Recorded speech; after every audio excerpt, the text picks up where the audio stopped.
do I know if my home or building has asbestos? Most older homes built before 2001 will have asbestos in them in certain building materials like flooring, VCT tiles, and mastic on the floor, and pipe wrap on insulations. And it's best to have these items tested and looked at from a professional to determine whether or not they actually contain asbestos or not. Is asbestos removal always necessary? Asbestos removal is not always necessary. It depends on the application.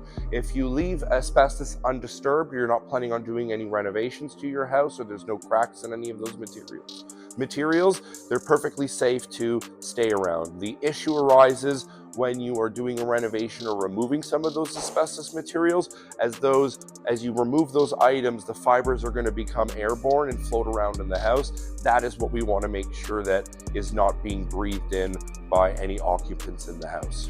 How long does asbestos abatement take? So asbestos abatement can vary. Typically it'll take, 1 day up to about a week, depending on the severity and complexity, whether it's a type 1, type 2, or 3 abatement, whether you need a clearance certificate or an air sample test to pass. But typically they'll take 1 day to 7 days, again, depending on complexity and severity. How do professionals safely remove asbestos from a property? So we follow the IICRC S520 guidelines when it comes to following asbestos abatements, as well as the Ontario Health and Safety Act.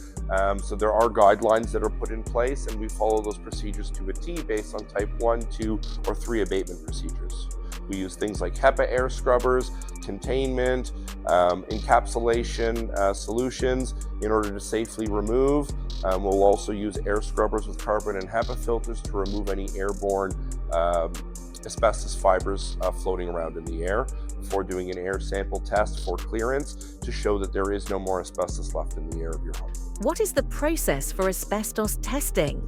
So the process for asbestos testing is 2 parts. You can do a sample, a local sample, or you can do an air sample test. For a local sample, we come to the property, we take a physical sample of that building material, and we send it to a third-party lab to analyze it and tell us the percentage of asbestos fibers within the material. The other way to do it is through air sample testing. So we bring a special device in, and we suck the air into that device, which will then go to the lab and analyze the air quality, fiber density of asbestos fibers in the airspace.